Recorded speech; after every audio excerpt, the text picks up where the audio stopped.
Сложные и без того взаимоотношения США и исламского мира обострились после теракта 11 сентября 2001 года и последовавшего за этим вторжения американской армии без санкций Совета Безопасности ООН в Афганистан. Более того, продолжающееся с 1979 года противоборство с руководством Исламской Республики Иран также не добавляет в эти отношения позитива. В 2003 году, опять же без санкций Совета Безопасности ООН, американские войска совершают интервенцию в Ирак. Добрый вечер. На рубеже веков перед американским политическим руководством встает необходимость срочного принятия мер по ликвидации волны антиамериканских выступлений в мусульманском мире.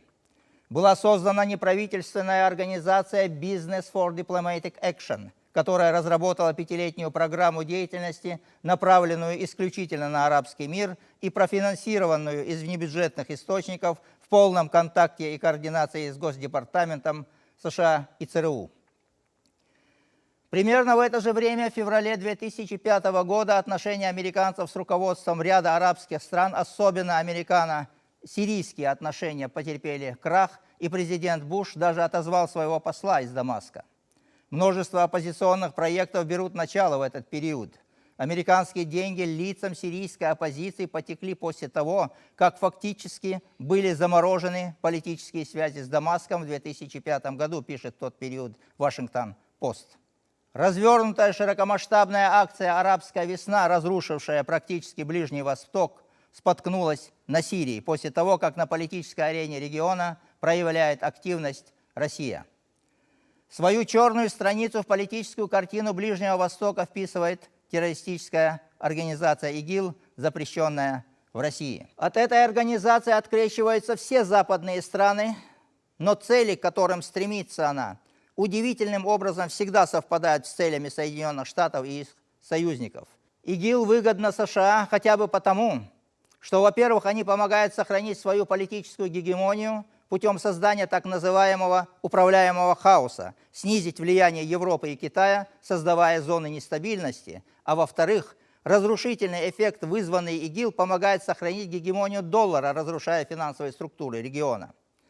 Вряд ли американские политики столь непробиваемо самонадеянны, что надеются, используя военную и информационную силу таким образом, как сейчас, добиться перелома в вопросах экстремизма.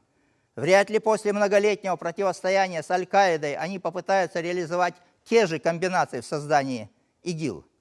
Думается, не стоит считать западных политических технологов столь скудоумными. США навязывают миру экстремизм ради сохранения влияния, но они, естественно, понимают, что навязываемый ими формат приемлем не для всех. И наверняка в арсенале их приоритетов есть такие, которыми они могут пожертвовать ради сохранения достигнутого со временем паритета. Сегодня у нас в студии практически незаменимый эксперт по вопросам Ближнего Востока, президент Академии наук Чеченской Республики, доктор исторических наук Шахрудин Айдиевич Гапуров. Марш Волшев. Да, марш Волмуса.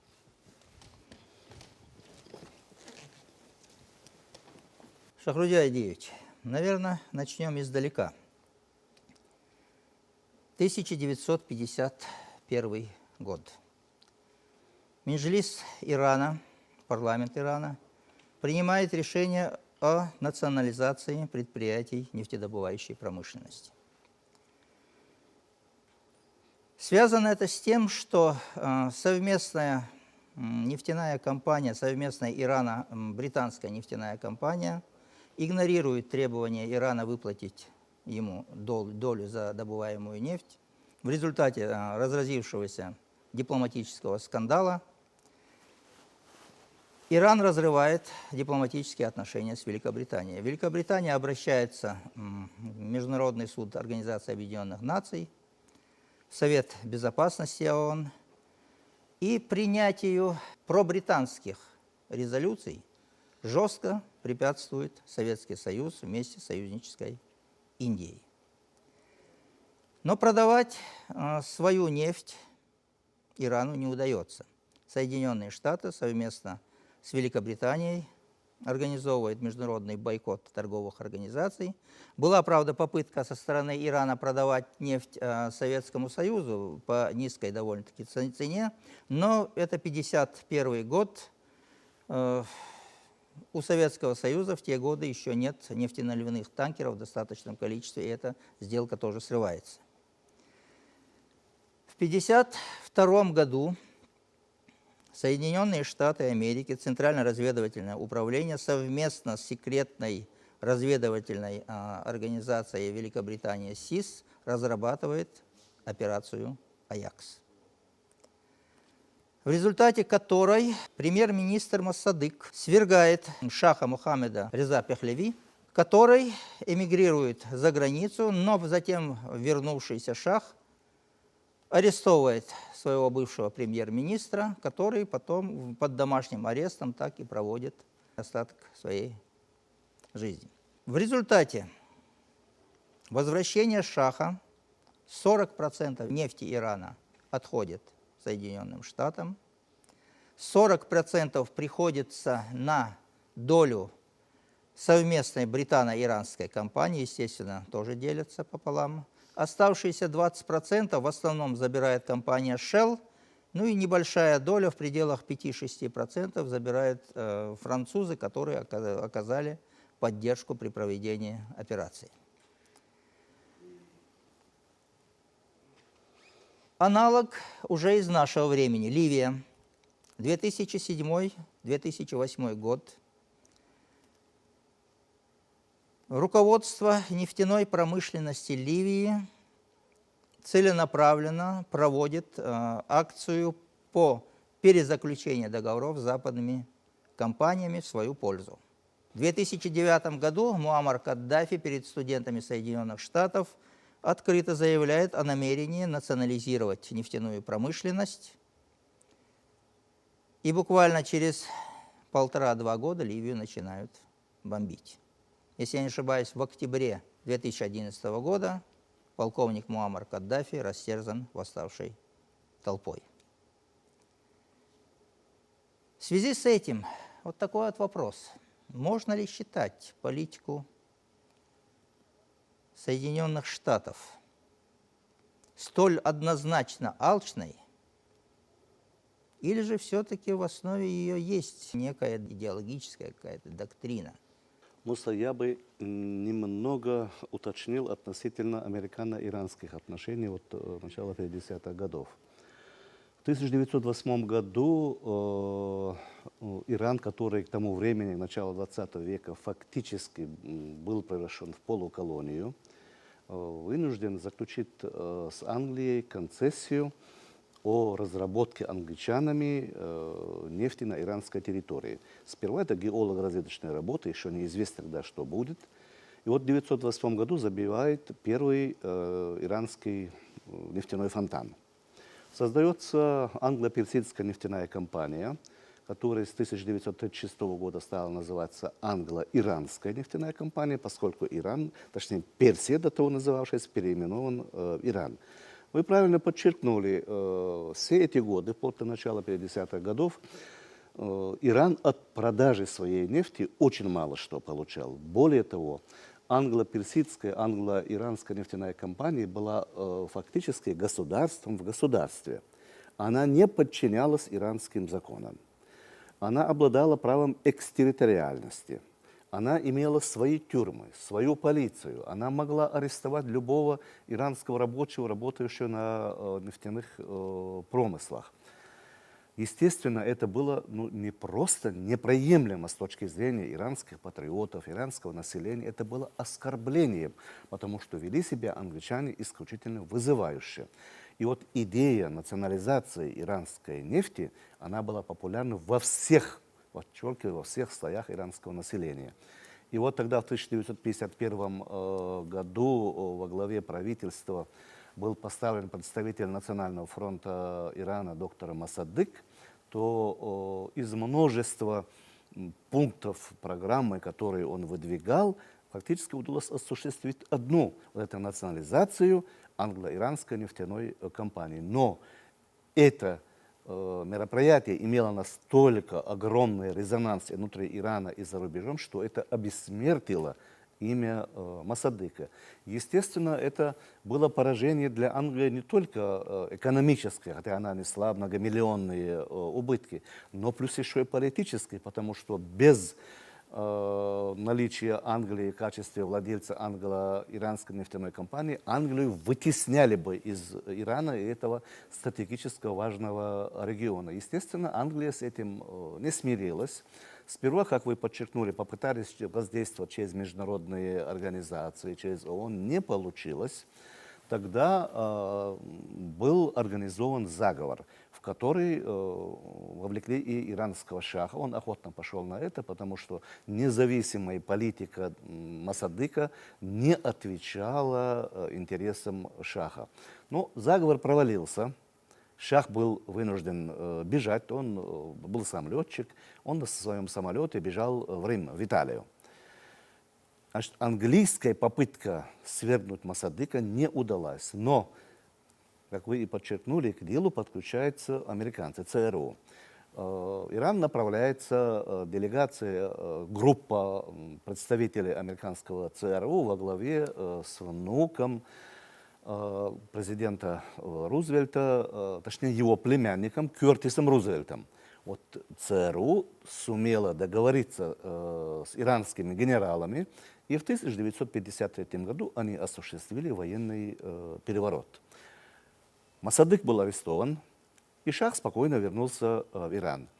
Вместо обанкротившейся англо-иранской нефтяной компании была создана международная нефтяная компания МНК, в которой вошли ведущие 7 международных нефтяных концернов. Но большинство концерны, которые американцы контролировали. Вот с этого времени, это, пожалуй, вот из всех последующих внешнеполитических акций американцев, это был самый удачный. Вот с этого времени, фактически с 1953 года, вся внутренняя и внешняя политика Ирана оказалась под контролем Соединенных Штатов Америки. Вплоть до исламской революции 1978-79 годов. Революции, в которой один из главных лозунгов был антиамериканский. Мы должны вернуть нашу национальную независимость, и американцы должны из Ирана уйти. Та политика, которую американцы вели в Иране, превращение Ирана во многом в послушное государство, вот эта вестернизация иранского общества, которую проводили американцы, она встретила абсолютное неприятие в иранском обществе. И это была одна из главных причин исламской революции.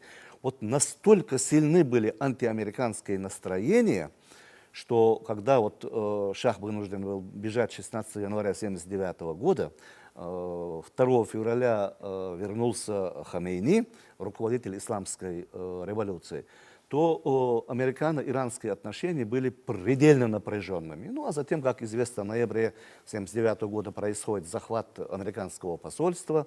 И да, на долгие годы американо-иранские отношения оказались разорванными.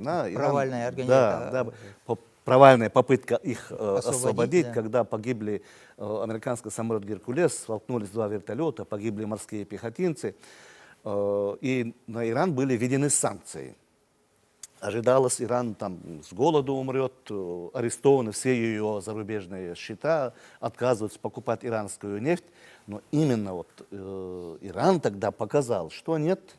В течение нескольких лет иранцы сумели как-то вот то, что мы называем импортзамещением, провести вот это импортзамещение. И когда Иран стал настолько сильным и экономически, и военно, этот Запад и Европейский Союз, который до этого был против Ирана, эти санкции поддерживал, и американцы сами предложили переговоры и пошли на снятие санкций.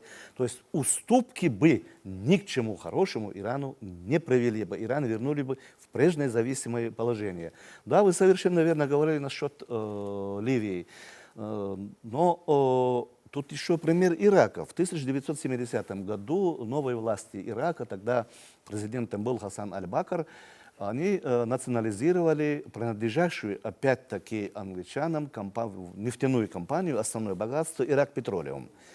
И Ираку объявили бойкот. мы не покупаем иракскую нефть.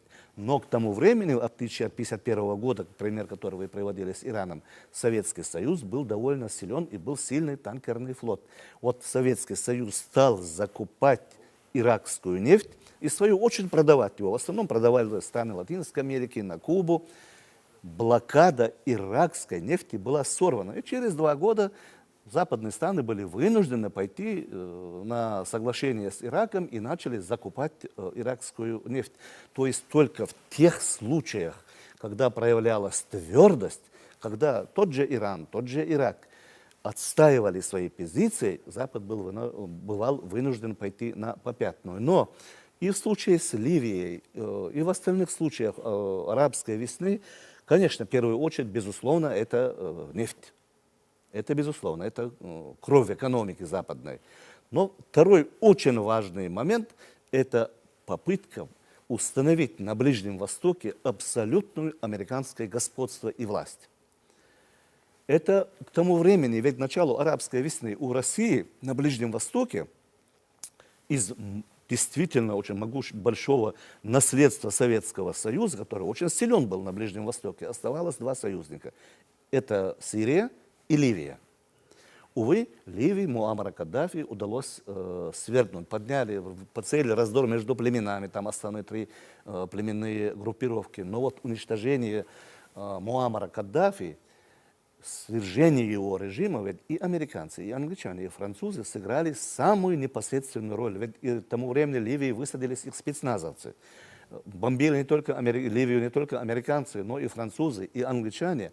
А по некоторым сведениям, когда Муаммар Каддафи по пути остановили, об этом были переданы соответствующие со спутников слежения данные от тем, кто против него восстал, и были сообщения, что там непосредственно французские парашютисты действовали, французские десантники, когда его останавливали и захватывали. Да.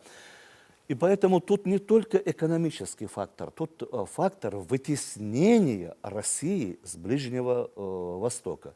Но вот мужественное сопротивление, которое оказал Асад, его правительство, в этом плане он сумел сорвать планы свержения Асада и тогда окончательно Россию с Ближнего Востока вытеснить.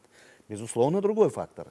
На Ближнем Востоке фактически с 50-х годов очень верный союзник Соединенных Штатов – это Израиль.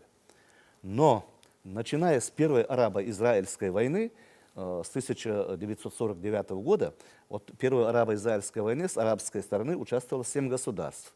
В феврале 1949 года, затем в марте, остальные государства арабские, 6, подписали перемирие с Израилем. Ирак не подписал. И Ирак по практически сегодняшний день это государство, которое непримиримые позиции занимало по отношению к Израилю. Но такие же позиции занимала и Ливия.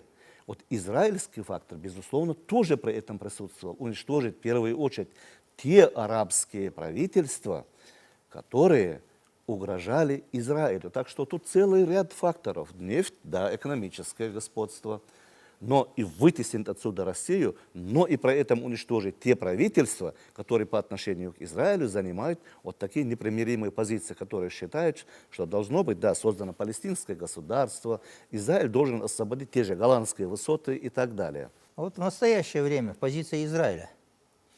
Нет, в настоящее время позиции Израиля и России, безусловно, совпадают, потому что сегодня Асад, например, задачу освобождения Голландских высот давно не ставит. Он понимает, что это пока неосуществимо, нет сил у Сирии. Главная опасность для Израиля – это ИГИЛ. Я бы стал называть не только ИГИЛ, а Даиш – это арабская аббревиатура, потому что исламское государство, понимаете, это само название дискредитирует эту религию. Ислам – это прежде всего религия мира и милосердия. И неоднократно глава нашей республики Рамзан Ахматович в своих выступлениях это подчеркивал, говорил, нет, это не исламское государство, и близкое государство. Поэтому, мне кажется, лучше всего употребить вот эту арабскую аббревиатуру, название вот этого создания Даиш. Так вот, Даиш, Джибхат ан-Нусра, это ответвление Аль-Каиды, это, безусловно, главные враги Израиля. И как только, не дай бог, они там укрепятся, конечно, следующей целью станет Израиль. Там прекрасно это понимают. И понимают, главное сегодня, кто противостоит этой страшной угрозе религиозного экстремизма, это Россия. Поэтому Израиль с Россией с начала арабской весны этих событий отношения только улучшил. Более того, пошел на нормализацию отношений с Ираном, поскольку Иран в Сирии противостоит вот этим организациям. Относительно Ирана. Можно ли современный Иран рассматривать как союзников России, ну, учитывая взаимоотношения, долголетнее противостояние Ирана Соединенных Штатов, учитывая взаимоотношения Ирана с Саудовской Аравией, с Израилем тем же, ну и постоянно натянутые отношения с Турцией, которая в отношении России демонстрирует явную враждебную политику. Во внешней политике у нас с Ираном абсолютно общие подходы и интересы в Центральной Азии и в Закавказье. Во многом совпадают позиции по Афганистану и по ближневосточному региону. В Сирии и Российская Федерация, и Иран выступают за мирное урегулирование против вмешательства в конфликт внешних, внерегиональных участников, которые поддерживают террористов и стремятся свергнуть законного президента Башара Асада. Александр Кузнецов, заместитель председателя правления Института прогнозирования и урегулирования политических конфликтов.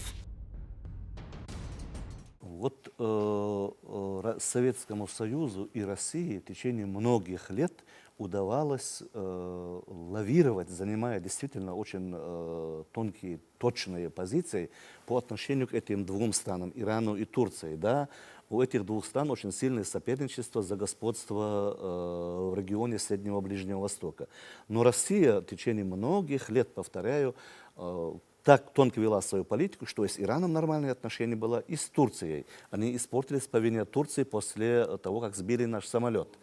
Иран, безусловно, союзник России сегодня, потому что тут есть и тот фундамент отношений, советско-иранских отношений. Ведь у нас, в общем-то, у Советского Союза с Ираном не было особых противоречий никогда.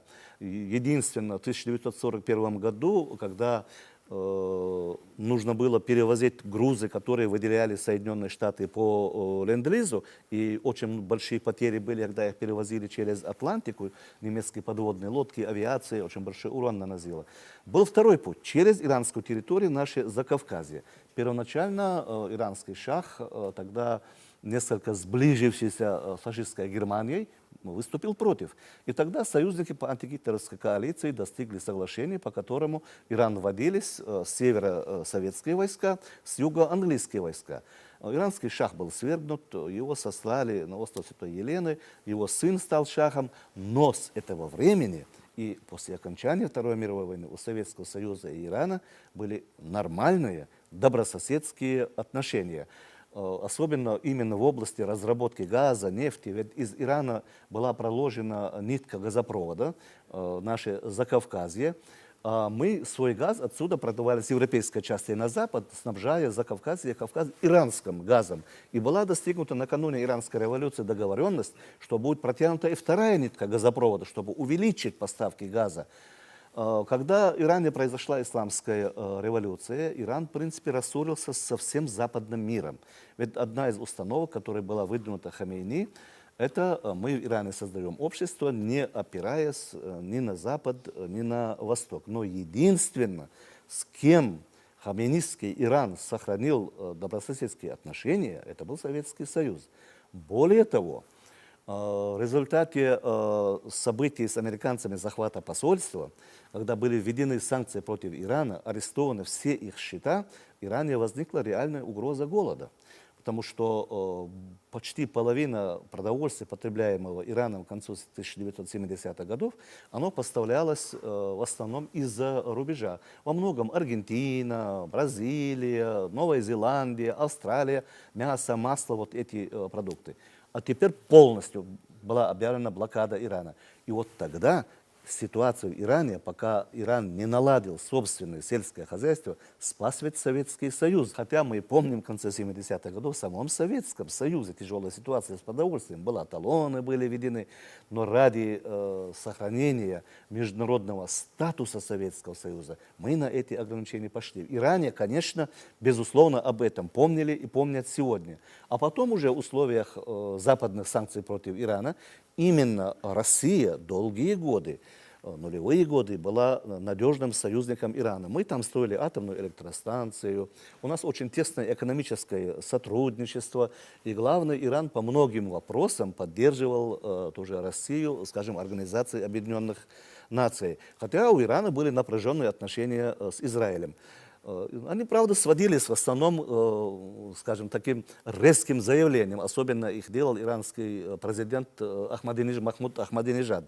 Но после него новое иранское руководство, особенно после арабской весны и событий в Сирии, получилось, что, в общем-то, Израиль сближение, еще большее сближение с Россией. И тут третья сторона, и Иран, началась нормализация Ирана и Израиля. Так что, отвечая на вопрос, безусловно, Иран был и остается нашим союзником. В Закавказье начала проходить информация о том, что между Азербайджаном, Грузией и Турцией заключено трехстороннее соглашение по обороне. Проводятся совместные учения. В конце 2016 года запланирован запуск железной дороги, которая соединит Азербайджан через территорию Грузии с Турцией. Под Тбилиси организовывается школа НАТО. И все это происходит на фоне нет-нет проявляющегося Карабахского конфликта. В связи с этим, учитывая стремление Грузии в НАТО, возникает вот какая мысль. Сирия становится все менее перспективной для террористических движений. Западные покровители террористических движений вряд ли откажутся от услуг боевиков. Этих боевиков надо будет куда-то эвакуировать. Очень много говорят про Среднюю Азию. Но, учитывая только что перечисленные мной факты, вряд ли нужно сбрасывать со счетов и Южный Кавказ. Ни одно из государств Закавказья не стало по-настоящему независимым и не сумело решить все проблемы самостоятельно. Все это определило стремление обзавестись сильными союзниками, которые своим влиянием помогали бы решать их геополитические вопросы. С учетом крайней взаимной враждебности новых государств, союзники которых они всеми силами старались завлечь, тоже должны были быть как минимум конкурентами. Так Грузия приложила немало усилий, чтобы втащить в Закавказье США, заклятого друга в кавычках, СССР и России, а Азербайджан – Турцию, исторического соперника России. Андрей Епифанцев, руководитель Российского аналитического бюро «Альтая Церте».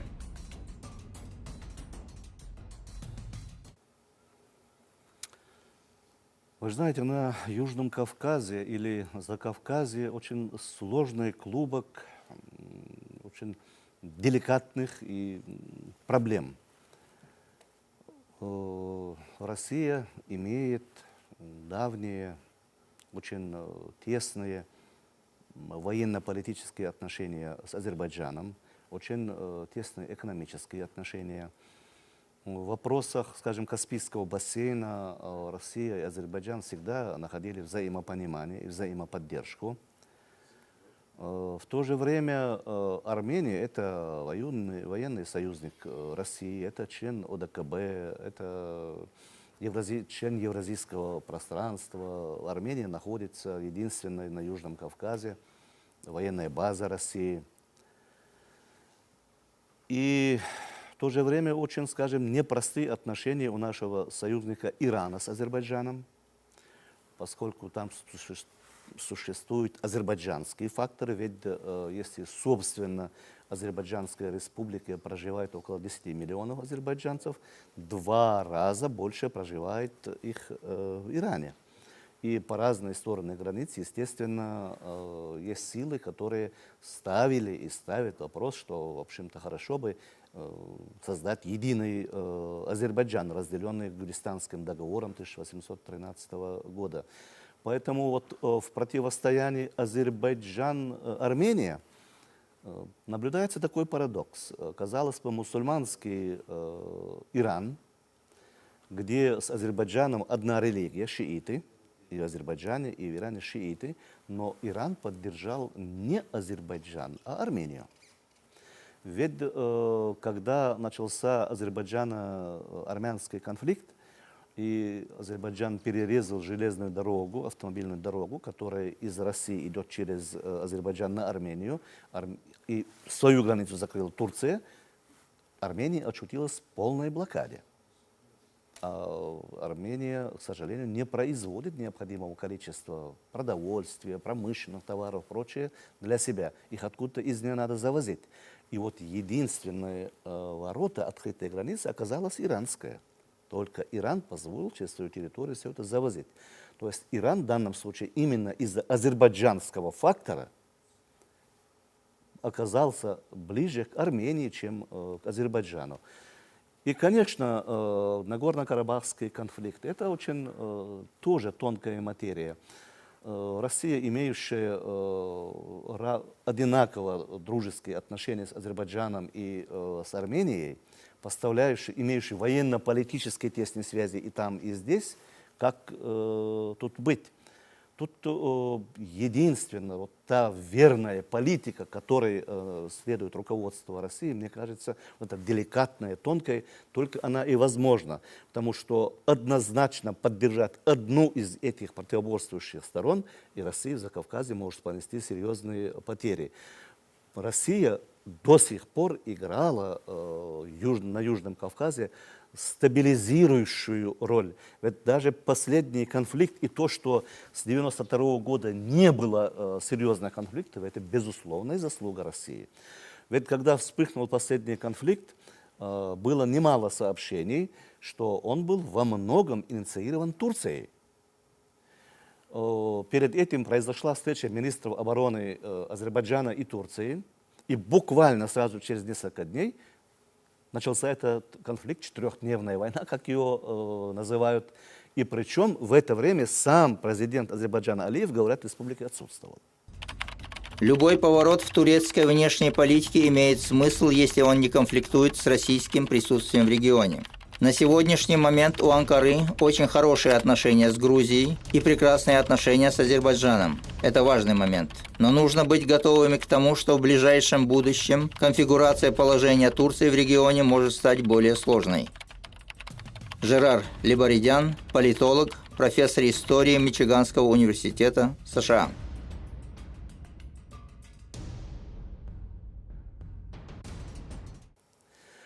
И решающую роль остановки этого военных действий, этого конфликта сыграла именно Россия. Это мгновенно вмешалось наше правительство. Вы помните, Медведев поехал в Ереван, поехал затем в Баку.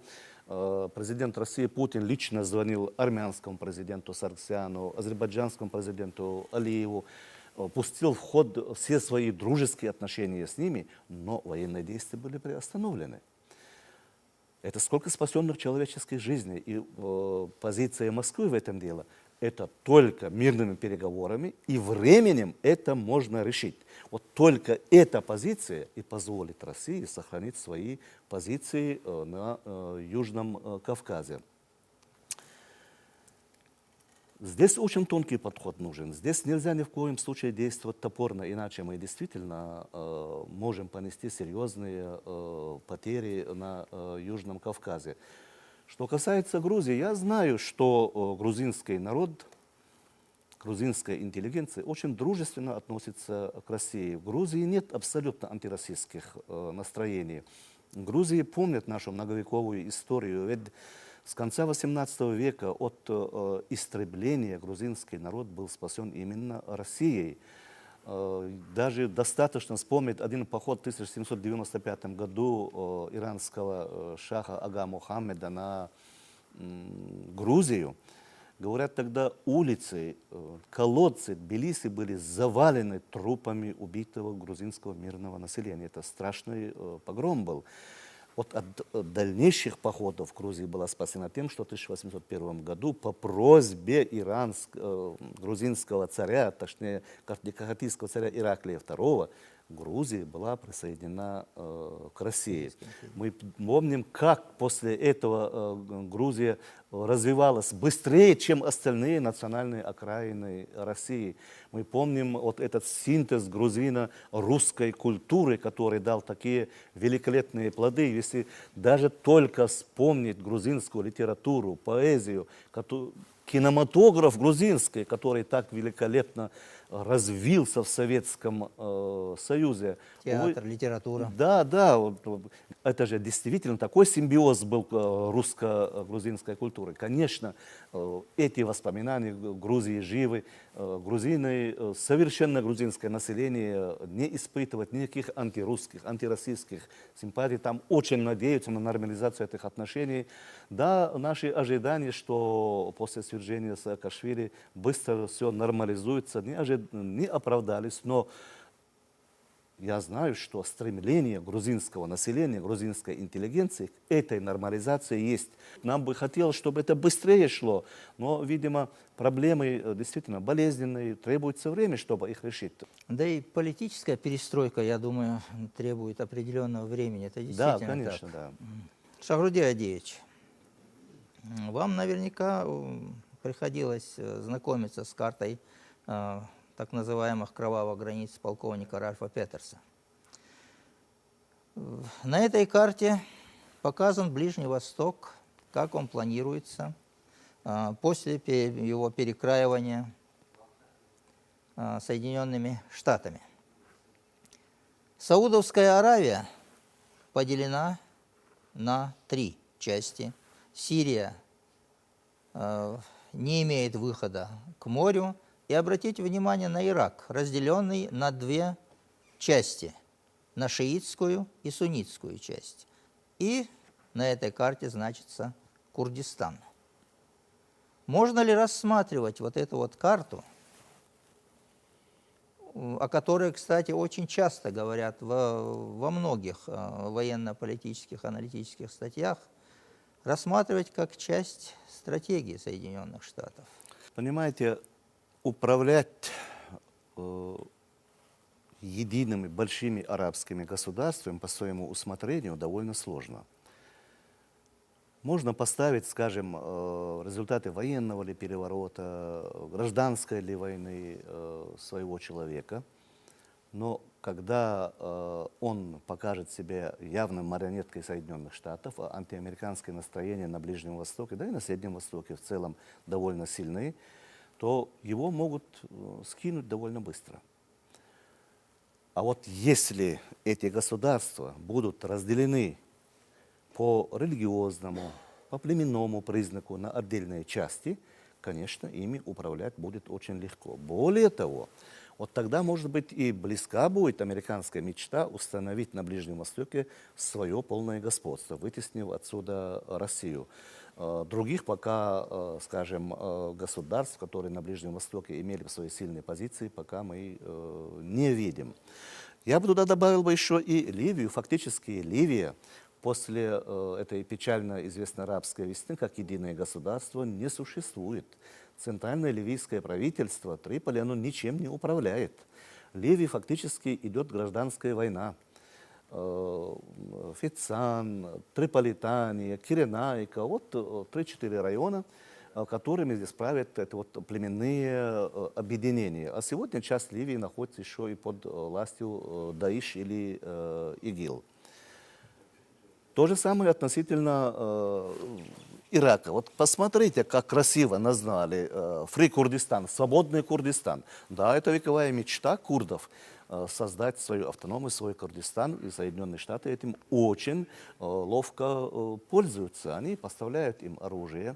Фактически с начала бури в пустыне, это 1991 год, начиная с этого времени, американцы очень искусно разыгрывают курдскую карту. И зачастую, надо сказать, им это удается. Например, иракские курды действительно хорошо относятся к Соединенным Штатам Америки. И постоянно они получают от американцев и оружие, и продовольственную помощь. Вот это в идеале разделенный, раздробленный Ближний Восток, который абсолютно с внешней точки зрения не управляем, вот это, видимо, и есть тот план, та картина, которая в ближайшее время стремятся Соединенные Штаты. Но я хотел бы еще подчеркнуть один момент. В Соединенных Штатах есть целая сеть научных институтов, военных институтов, которые разрабатывают тактику и стратегию Соединенных Штатов на Ближнем Востоке и на Среднем Востоке в целом. Но, видимо, или они совершенно плохо знают этот регион, или они плохо понимают мусульманскую психологию, но почему-то практически нигде, кроме разрушения, никаких положительных итогов американская политика на Ближнем и Среднем Востоке не приносит. Послужной список США на Ближнем Востоке за последние 20 лет заставляет усомниться в способности Вашингтона ставить перед собой реальные цели и достигать их. Последние президенты США проявили себя в своеобразной роли царя Мидаса. Правда, все, к чему они прикасались, превращалось не в золото, а в разрушительный пожар. Стивен Мартин Уолт, американский политолог, профессор Гарвардского университета, специалист по международным отношениям. Это и не ведет к укреплению американских позиций там. Возьмите тот же Афганистан, это Средний Восток. Но, воспользовавшись взрывами вот этих башен-близнецов в Соединенных Штатах 11 сентября, американцы буквально обвинили сразу же в этом афганские власти, которые не контролируют свою территорию, и американцы вошли туда. Вошли, выбив из крупных тогда афганских городов талибов. Но ведь талибы-то были порождением американцев. Организация «Талибан» была создана спецслужбами Пакистана по прямой указке Вашингтона. Во многом финансировалась оттуда. Сам Пакистан очень бедное государство и свободное финансовое средство не имеет. Талибы – это порождение спецслужб Америки и Пакистана было. Но вот эти талибы, как только вошли в Афганистан, как только имели первые победы, как только почувствовали силы, они вышли из-под контроля американцев, и они приютили в первую очередь врага Америки Бен Ладена и Аль-Каиду. Пришлось американцам вводить войска. 10 лет спустя, когда американцы убедились, что полностью подчинить Афганистан не получается, навести порядок не получается, 2 года назад они вынуждены были оттуда уйти, оставив там лишь персонал для обучения. И мы видим по сегодняшний день воюющие, охваченные гражданской войной и хаосом Афганистан. Так где же тот анализ ситуации, который был в Афганистане, который давали эти институты для американского руководства? Почему ошиблись с тем же Египтом? Вот американцы, в общем-то, после Туниса решили, что и Мубарака слишком слаб, и неизвестно, чем дальше обернется. Давайте мы тоже его сместим и своего человека поставим. Не получилось. К власти-то пришли исламисты. Пришел Аль-Мурси, братья-мусульмане, да, которые откровенно враждебны стали американцам. И тогда пришлось уже их смещать. Сегодня Аль-Сиси. Сперва американцы очень благосклонно к нему отнеслись, думали, что смогут управлять через него Египтом. Нет, он оказался довольно самостоятельным человеком, дальновидным политиком. Он, наоборот, пошел на сближение, нормализацию отношений с Россией. Вот это и другие примеры показывают, что американцам такие сильные арабские государства, скажем, тот же Египет, не нужен, он неуправляемым становится, он не хочет превращаться в марионетку. А вот эти раздробленные мелкие группы, так называемые мини-государства, да, они будут легче американцам управлять. Это действительно будет в буквальном смысле управляемый хаос. Боюсь, что это действительно на ближайшее время цель американской политики на Ближнем Востоке.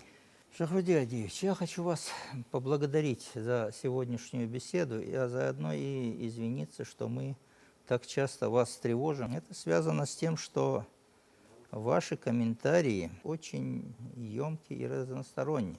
Спасибо. Я думаю, неисчерпаемая тема Ближнего Востока требует все новых и новых попыток аналитических каких-то изысканий, поэтому с этим, наверное, и связано то, что мы вас так часто тревожим. Спасибо вам.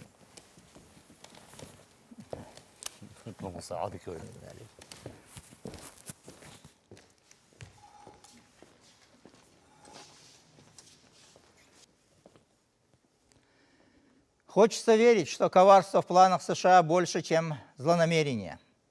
К сожалению, очень много признаков того, что управляемый хаос – это результат продуманной политики, а не ее стихийные издержки. Хочется верить, что найдется альтернатива планам США, на которую они согласятся. В политике часто становится реальностью то, что считалось немыслимым. Хочется, наконец, надеяться, что наша цивилизация сможет найти путь вне самоуничтожения. Всего доброго.